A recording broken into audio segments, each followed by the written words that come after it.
ਜਿਹੜੇ ਮੈਸੇਜ ਦੀ ਟ੍ਰੇਨਿੰਗ ਜਿਹੜੀ ਦੇਣਗੇ ਤਾਂ ਕਿ 20 ਤਰੀਕ ਨੂੰ ਜਿਸ ਦਿਨ ਮੈਗਾ ਪੀਟੀਐਮ ਹੈ ਉਸ ਦਿਨ ਉਹ 40,000 ਅਧਿਆਪਕ ਸਾਡਾ ਸਕੂਲਾਂ ਦੇ ਵਿੱਚ 25 ਲੱਖ ਅਧਿਆਪਕਾਂ 25 ਲੱਖ ਮਾਪਿਆਂ ਤੱਕ ਪਹੁੰਚ ਕਰ ਸਕੇ ਔਰ ਜੋ ਵੀ ਸਾਡਾ ਪਹਿਲਾ ਸੁਨੇਹਾ ਹੈ ਉਹ ਉਸ ਨੂੰ ਮਾਪਿਆਂ ਤੱਕ ਪਹੁੰਚਾ ਸਕਣ।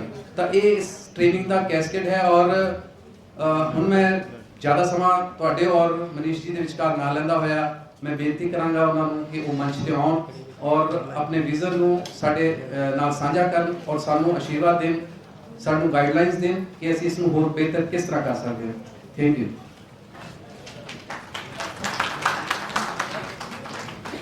Thank you doctor Shankar.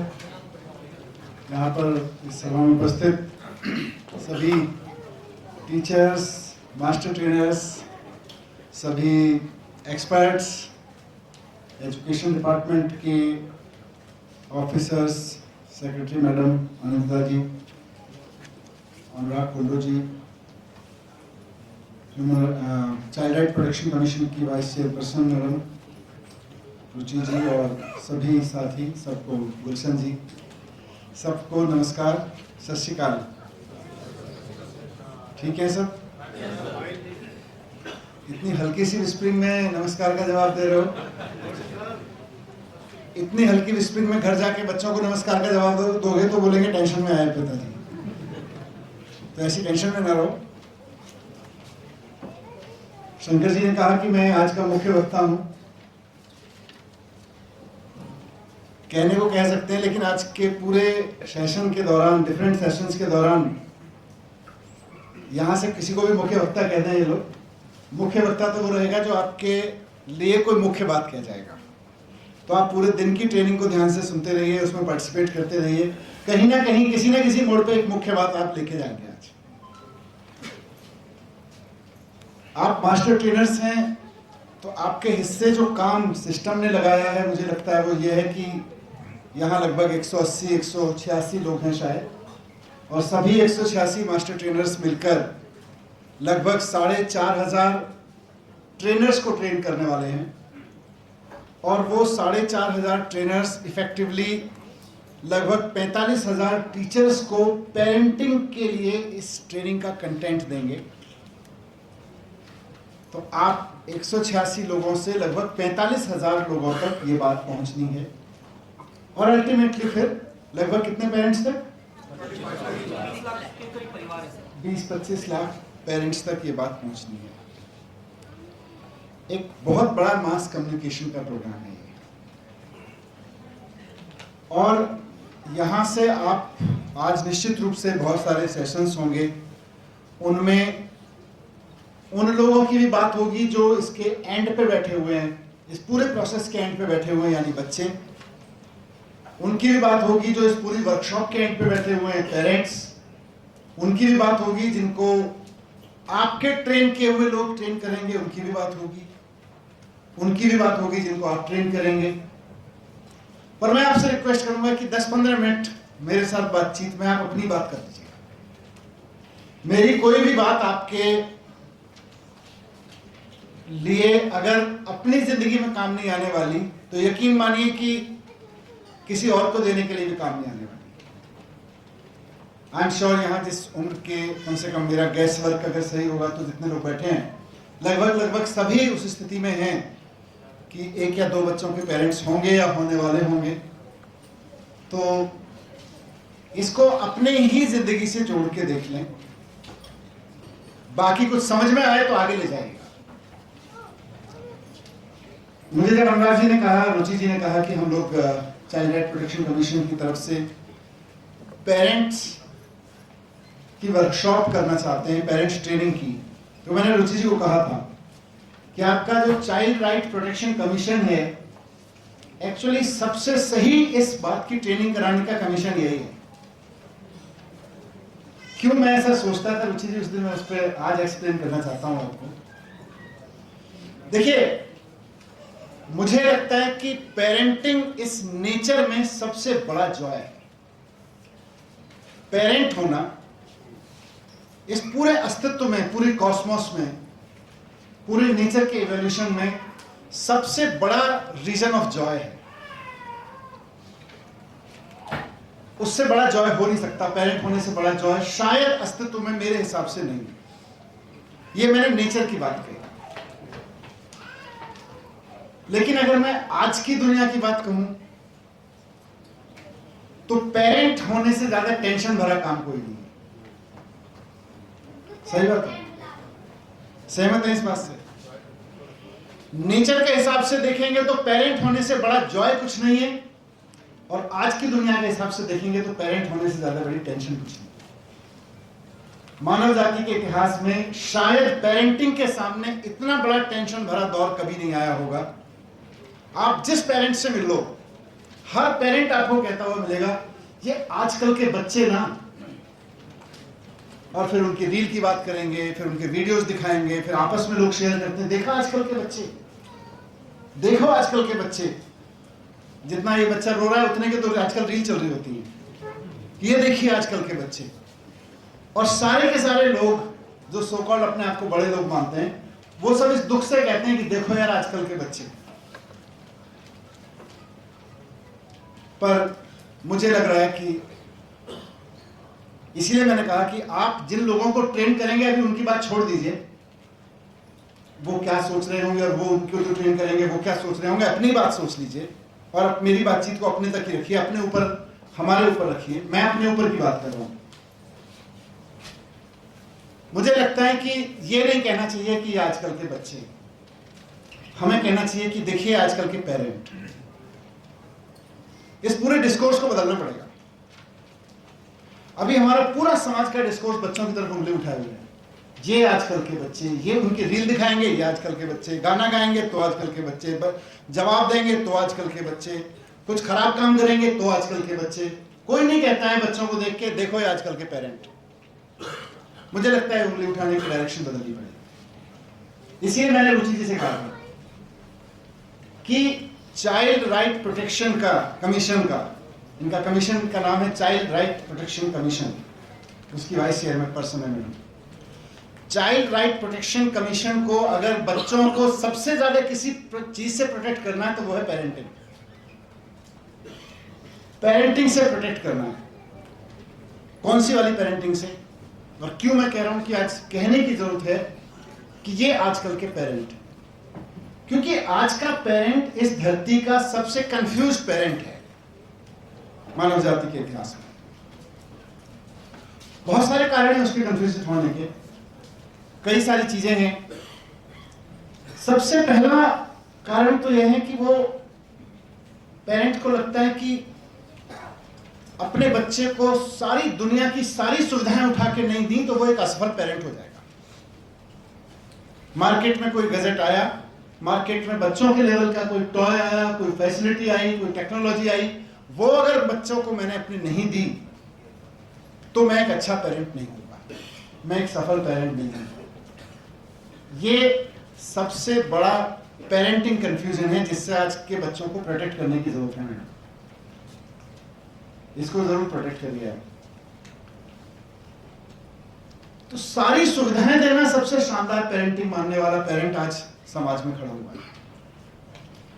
उसको लगता है कि जो स्ट्रगल हमने, जो सुविधाएं हमने नहीं दी, मतलब जिन सुविधाओं का उपयोग हमने नहीं किया, वो सुविधाएं हमारे बच्चों को हम दे दें तो हम सफल पेरेंट होंगे। नंबर 1। नंबर 2, देश के हर एक पेरेंट को लगता है कि जो स्ट्रगल हमने किया वो हमारे बच्चों को ना करना पड़े। यहां तक ठीक है, अच्छी थिंकिंग है, लेकिन उसके बाद हर पेरेंट अपने बच्चों के सामने खड़ा होता है, कहता है सुनो, हम तो इन सब सुविधाओं के बिना इतने बड़े हो गए, तुम कुछ करो। जितना स्ट्रगल हमने किया उसका तो तुमने लेश मात्र भी नहीं किया। तुमने किया क्या है जिंदगी में, तुमने देखा क्या है जिंदगी में। अब बच्चा कंफ्यूज है, उसको लगता है पेरेंटिंग के मजे तुम ले रहे हो, सारी दुनिया की सुविधा उठा के मेरी टेबल पर लेके तुम आ रहे हो क्योंकि तुमको अच्छी पेरेंटिंग करनी है। तुम्हें लगता है कि सुविधा लाने वाला माँ बाप अच्छे माँ बाप होते हैं, इस चक्कर में मेरा घर भर दिया तुमने, और कह रहे हो तुम बिना सुविधा के बड़े, ताना मेरे को सुनना पड़ता है। मतलब तुम्हारा सारा लाड़ प्यार में खरीदा गया सामान भी मैं झेलूं और ऊपर से ताना भी मैं झेलूं। तुमने जो स्ट्रगल की, एक अच्छे पेरेंट होने के नाते अपने आप को संतुष्ट करने के लिए तुम ये चाहते हो कि मुझे कोई स्ट्रगल ना करना पड़े, और तुम्हारा ताना भी ये झेलूं कि तुमने तो जिंदगी में कुछ स्ट्रगल ही नहीं किया, तुमने देखा क्या है जिंदगी में।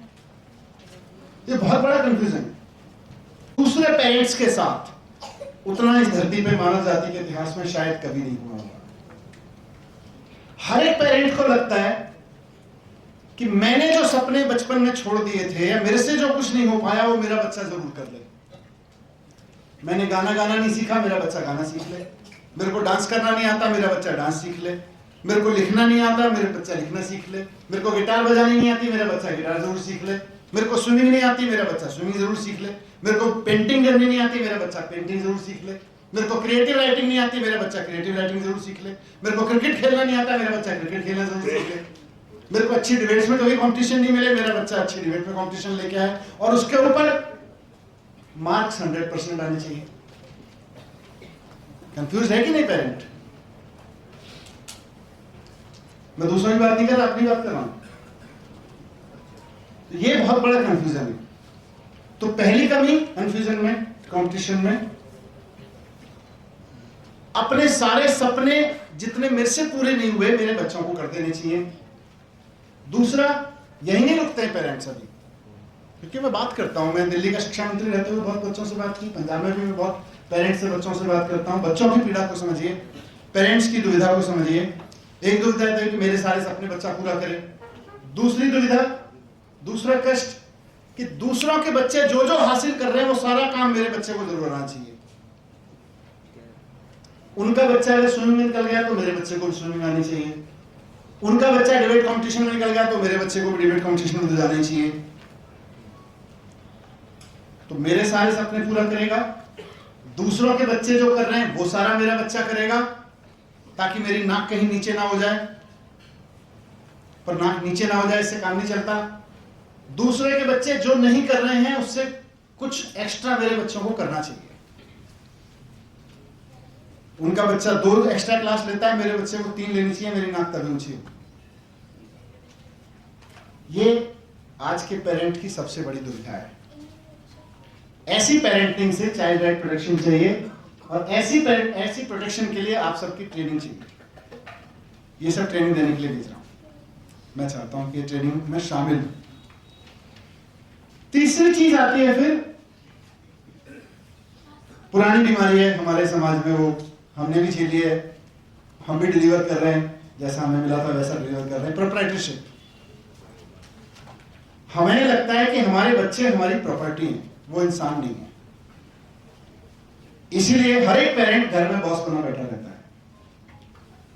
वो भूल जाता है कि बॉस होने में और पेरेंट होने में अंतर है। सबको लगता है कि जैसे दफ्तर में बॉस होते हैं, या जैसा बॉसेस में अपने पेरेंट का हमने झेला था, वैसा ही हम झेला। तो बॉसिज्म का जो है, जो प्रोप्राइटरशिप का है कि बच्चा मेरी प्रॉपर्टी है, मेरे तरह से सोचेगा, जो मैं कहूंगा वो सोचेगा, जो मैं कहूंगा वो खाएगा, जैसे मैं कहूंगा वैसे पहनेगा, जिस चीज पे मैं ताना कस दूंगा उसको मान लेगा, जिस चीज के लिए मैं प्रवोक करूंगा वो करके दिखा देगा, क्योंकि मेरी प्रॉपर्टी है। समझना पड़ेगा, हम फंस गए हैं। बच्चा प्रॉपर्टी नहीं है, बच्चा इंसान है। उस बच्चे को एक इंसान के रूप में देखने की ट्रेनिंग पेरेंट्स को देनी पड़ेगी।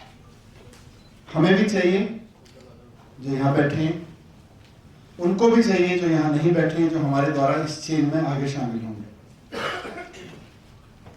एक और प्रॉब्लम पेरेंट्स झेल रहे हैं, नॉलेज ईगो। पुराने समय में क्या होता था कि नॉलेज एक्सपीरियंस और एज के साथ गैदर होती थी, और नॉलेज में भी खासतौर से इंफॉर्मेशन। बड़ा व्यक्ति जिसने ज्यादा दुनिया की सैर कर रखी है, 4 जगह काम कर रखा है, ज्यादा खेती कर रखी है, ज्यादा दुकान चला रखी है, ज्यादा व्यापार कर रखा है, ज्यादा लंबी नौकरी कर रखी है, उसको नेचुरल कोर्स में उसके पास इंफॉर्मेशन ज्यादा होती थी। और इंफॉर्मेशन जिसके पास ज्यादा है उसकी एक अथॉरिटी बनती है कि मैं तुमसे ज्यादा जानता हूं। अभी उल्टा हो गया है, बच्चे माँ बाप से पूछते नहीं, बच्चे गूगल कर लेते हैं। तो अथॉरिटी क्राइसिस से जूझ रहा है पेरेंट कि यार मेरा बच्चा मेरे से ज्यादा जानता है। मैं जो जान रहा हूं उससे कहीं ज्यादा सही और उससे कहीं ज्यादा बेटर जानकारी 2 मिनट में मेरे बच्चे ने निकाल ली। मैं तो बता ही नहीं पा रहा अपने बच्चे को, मैं तो प्रूव ही नहीं कर पा रहा अपने बच्चे के सामने। हो सकता है 2-3 जनरेशन बाद ये ना बचे, क्योंकि हमारे या हमसे आगे पीछे की पीढ़ियों की प्रॉब्लम यह है कि हमारे माँ बाप हमसे ज्यादा जानते थे, अभी हमारे बच्चे भी हमसे ज्यादा जानते हैं, तो हम फंस गए। हमारे माँ बाप को पता था, उन्होंने दुनिया देखी थी इसलिए पता था। हमारे बच्चों को हमसे ज्यादा इसलिए पता है क्योंकि उनके हाथ में गूगल है, नेचुरल। हम फंस गए। तो वहां फंसा हुआ है पेरेंट, उसका खामियाजा कहीं ना कहीं शिक्षा को झेलना पड़ रहा है। आपके पास जो बच्चा आता है, आप टीचर्स हैं सब, आपके पास लार्जली टीचिंग के प्रोफेशन में ही है, एजुकेशन प्रोफेशन में है, आपके पास जो बच्चा आ रहा है उस तरह की पेरेंटिंग से पीड़ित बच्चा आ रहा है, सुविधा के सिंड्रोम से, कंपटीशन के सिंड्रोम से, इंफॉर्मेशन देने की अथॉरिटी के लॉस के सिंड्रोम से पीड़ित बच्चा आ रहा है, पेरेंटिंग से पीड़ित बच्चा आ रहा है। उस बच्चे को फिर कहा जाता है पढ़ा दो इसको, इसको बना दो IAS, इसको बना दो वकील। फिर आप क्या करोगे? आपको बना के 2+2 4 सिखा के भेज देते हो। तो ये सारी चीजें हैं जो कहीं ना कहीं हमें पेरेंटिंग पे फोकस करने की जरूरत है। आपकी बहुत सारी चीजें होंगी आज की वर्कशॉप में। बच्चे की नोटबुक कैसे चेक करें, बच्चे का एग्जाम में जाने से पहले क्या बोलें, एग्जाम में आने के बाद क्या बोलें, रिजल्ट आने से पहले क्या बोलें, रिजल्ट आने के बाद क्या बोलें, PTM में जाएं तो क्या बात करें। ये सब चीजें मुझे लगता है आपकी इस ट्रेनिंग में शामिल होंगी। पर मुझे लगता है ओवरऑल व्यू ऑफ पेरेंटिंग, सुविधाओं को इकट्ठा करना ही पेरेंटिंग नहीं है। घर में बॉस की तरह बिहेव करना, प्रॉपर्टी समझना बच्चों को, ये पेरेंटिंग नहीं है। हर वक्त पेरेंटिंग के कंपटीशन में पढ़ना पेरेंटिंग नहीं है। पेरेंट्स को समझाना पड़ेगा कि भाई बच्चों को कंपटीशन नहीं, सबको पता है, internet, Google, YouTube video, WhatsApp, सबका ज्ञान देख के सबको पता है। नहीं नहीं नहीं नहीं, हम अपने बच्चों को कंपटीशन में नहीं डालते। भाई तुम नहीं डालते अपने बच्चों को कंपटीशन में, तुम तो खुद पेरेंटिंग के कंपटीशन में पड़े हो। तो पेरेंट्स को पेरेंटिंग के कंपटीशन से निकालना है, उसकी वर्कशॉप की जरूरत है। तो मुझे पूरी उम्मीद है, ये मेरा थोड़ा सा क्रिटिकल एनालिसिस था चीजों को लेके। फिर करें क्या? ये नहीं करना, ये नहीं करना, ये नहीं करना, ये नहीं करना, फिर करना क्या? मुझे लगता है सुविधाएं हैं, सुविधाएं एग्जिस्ट करती हैं, सुविधाएं देनी चाहिए, लेकिन सुविधाओं के साथ साथ सुविधाओं की रेस्पॉन्सिबिलिटी भी सिखानी चाहिए। अगर वो नहीं कर पा रहे हैं तो सुविधा का भंडार इकट्ठा करके मार्केट खोलो, कंज्यूमर बना, सुविधा का सही इस्तेमाल करना सिखाना जरूरी है ताकि मिसयूज ना हो। सुविधा तो बच्चे के हाथ में आए। आपने जो सुविधाएं नहीं झेली, हमारे पेरेंट्स को जो सुविधाएं नहीं मिली उन्होंने हमें दी, हमें जो नहीं मिली हमने अपने बच्चों को दी। लेकिन अगर हमने उन सुविधाओं का सही इस्तेमाल नहीं सिखाया, पेरेंटिंग में शामिल नहीं किया, तो हम फ्लॉप हो जाएंगे। दूसरा, कॉम्पिटिटिवनेस से निकलें आसान नहीं होता है, और खासतौर से जब सर्वाइवल फॉर द फिटेस्ट सबने रट रखा है, तो वैसे में कॉम्पिटिटिवनेस से निकलें, ये कहना किसी यूट्यूब वीडियो बनाने के लिए या किसी लेक्चर के लिए बहुत आसान है, एक पेरेंट के लिए बड़ा मुश्किल। तो हमें पेरेंट्स को समझाना पड़ेगा कि बैलेंस कॉम्पिटिटिवनेस में है, और बच्चे को खुद के साथ कंपटीशन में डालें, माँ बाप के साथ भी नहीं। तुमने जो नहीं किया, तुमने 2 तल्ले का मकान बनाया था, मैं 3 तल्ले का बनाऊंगा, वो कंपटीशन भी ठीक नहीं। खुद के साथ कंपटीशन में डालें, मुझे इतना आता था, अब इतना आ गया। अगर एक बार वो लत बच्चे को लग गई अपने साथ कंपटीशन की, तो शायद हम एक बेहतर समाज खड़ा कर पाएंगे, शायद हम एक बेहतर दुनिया खड़ी कर पाएंगे। और एजुकेशन का काम तो एक बेहतर दुनिया खड़ी करने का मूल है। अच्छे इंजीनियर्स देना, अच्छे डॉक्टर्स देना, अच्छे प्रोफेशनल्स देना, ये आपका साइड प्रोडक्ट है जो मेन प्रोडक्ट बना हुआ है। एक बेहतर दुनिया खड़ी करना स्कूल एजुकेशन का बड़ा काम है। और अगर हमने बच्चे को खुद के साथ कंपटीशन में डाल दिया कि मैं खुद से बेहतर हो रहा हूं, खुद से ज्यादा जान रहा हूं, खुद से और अच्छा कर पा रहा हूं, तो शायद एक बेहतर दुनिया खड़ी हो सकती है। एक और चीज जो आप तो रोज देखते हैं, मैं भी देखता हूं, एक लीडर होने के नाते, एक सोशल एक्टिविस्ट होने के नाते, फायर नहीं है। कंपटीशन देते हैं बच्चों को हम पेरेंट के रूप में, दिन रात उसके बच्चे को देख, इसके बच्चे को देख, अपने को देख, मुझको देख, तेरी उम्र में ये देख, उसकी उम्र में ये देख, ये सब कंपटीशन देने की टैंट्रम्स हैं। फायर नहीं देते। हर बच्चे के अंदर कुछ करने की फायर होनी चाहिए। हर एक पेरेंट की जिम्मेदारी है कि वो अपने बच्चे के अंदर एक फायर पैदा करे, एक आग पैदा करे, कुछ नया करने की, कुछ करने की, कुछ बदलने की, कुछ बेहतर होने की, किसी भी चीज की फायर पैदा करें। तो ये चीजें अगर हम अपने पेरेंटिंग वर्कशॉप में ले आए, मुझे नहीं पता अनुराग जी और रुचि जी ये आपके कार्यक्रम में, आज के कार्यक्रम में कितना शामिल है, पर as a person who happens to be public representative, मैं मास से मिलता हूँ, मैं लोगों से मिलता हूँ, मैं समाज के प्रति एक क्रिटिकल ओवरव्यू रखता हूँ। उस सबके पॉइंट ऑफ व्यू से मुझे लगता है कि हमें पेरेंटिंग पर बहुत काम करने की जरूरत है, और पंजाब सरकार उस दिशा में इतना बड़ा कदम उठा रही है कि एक साथ करीब 20-25 लाख बच्चों के पेरेंट्स को पेरेंटिंग की ट्रेनिंग देने जा रही है। इसके लिए मैं पंजाब सरकार को, पूरे ऑफिसर्स की टीम को, PDC, child protection right commission और आप सबको बहुत बहुत बधाई देता हूं और बहुत बहुत शुभकामनाएं देता हूं। ये किसी राजनीतिक पार्टी के एजुकेशन एजेंडा, वैसे तो राजनीतिक पार्टियों के पास मुश्किल से एजेंडा होता है एजुकेशन का, पर फिर भी मैं इसको इस रूप में देखता हूं कि ये किसी राजनीतिक पार्टी के एजुकेशन एजेंडा से ऊपर की चीज है। आप जिस पेरेंट को ट्रेन करेंगे, पेरेंटिंग की ट्रेनिंग देंगे, वो उसके अपने बच्चे के भले के लिए, वो वोट किसी को भी देता। पंजाब की पार्टियां देख लो, नॉन पंजाब की पार्टियां देख लो, जो पंजाब से बाहर की हैं, सबके बच्चों के सामने चैलेंज है कि वो पेरेंटिंग से त्रस्त है। उन सबको अगर हमने कहीं थोड़ा सा भी ट्वीट कर दिया अपनी इस ट्रेनिंग के बहाने, एक नई शुरुआत होगी और शायद पंजाब से ये चिंगारी फिर पूरे देश में फैले कि अगर बच्चों को पढ़ाना है तो पेरेंट्स को भी पढ़ाना पड़ेगा। बच्चों को सब्जेक्ट पढ़ाने हैं, पेरेंट्स को पेरेंटिंग पढ़ाना है। बहुत बहुत शुभकामनाएं आपके इस एंडेवर के लिए। Thank you very much. बहुत बहुत धन्यवाद मानयोग मनीष सिसोदिया जी का। मैं शायद गलत नहीं किया सीगा कि ਸਾਡੇ ਮੁੱਖ ਵਕਤਾ ਨੇ, क्योंकि बहुत ਸਾਰੀਆਂ ਗੱਲਾਂ ਬਾਤਾਂ ਉਹਨਾਂ ਦੀਆਂ ਇਸ ਤਰ੍ਹਾਂ ਦੀਆਂ ਜੋ ਸ਼ਾਇਦ ਸਾਡੀ ਅੱਜ ਦੀ ਇਸ ਟ੍ਰੇਨਿੰਗ ਦੇ ਵਿਸ਼ੇ ਦੇ ਵਿੱਚ ਨਾ ਹੁੰਦੀਆਂ। ਜਿਹੜੀ ਸਾਈਕੋਲੋਜੀ ਦੀ ਗੱਲ ਇਹਨਾਂ ਨੇ ਕੀਤੀ ਸਾਡੇ ਤੱਕ ਪਹੁੰਚੀ ਔਰ ਉਸ ਨੂੰ ਅਸੀਂ ਨੀਚੇ ਤੱਕ ਲੈ ਕੇ ਜਾਣਾ, ਪੇਰੈਂਟਸ ਤੱਕ। ਤੁਹਾਡਾ ਬਹੁਤ ਬਹੁਤ ਸ਼ੁਕਰੀਆ ਸਰ। ਬਹੁਤ ਸਾਰੀਆਂ ਮਾਰਗਦਰਸ਼ਨ ਦੀਆਂ ਗੱਲਾਂ ਤੁਹਾਡੇ ਤੋਂ ਸਾਨੂੰ ਪਤਾ ਲੱਗੀਆਂ। मैं ਅੱਜ ਦੀ ਇਸ ਵਰਕਸ਼ਾਪ ਦੇ ਵਿੱਚ ਸਾਡੇ ਵਿਚਕਾਰ ਮੌਜੂਦ ਸ਼੍ਰੀ ਗੁਲਸ਼ਨ ਛਾਤਾ ਜੀ ਔਰ ਉਹਨਾਂ ਦੇ ਨਾਲ ਬੈਠੇ ਸ਼੍ਰੀ ਦਵਿੰਦਰ ਜੀ ਵਿਰਕ, ਉਹਨਾਂ ਦਾ ਵੀ ਸਵਾਗਤ ਕਰਦਾ।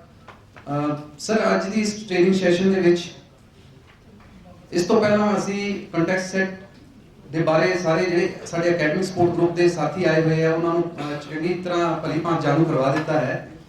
ਔਰ ਜੇਕਰ ਹੁਣ ਆਗਿਆ ਹੋਵੇ ਤਾਂ ਅਸੀਂ ਇਸ ਟ੍ਰੇਨਿੰਗ ਸੈਸ਼ਨ ਨੂੰ ਅੱਗੇ ਕੰਟੀਨਿਊ ਕਰਾਂਗੇ।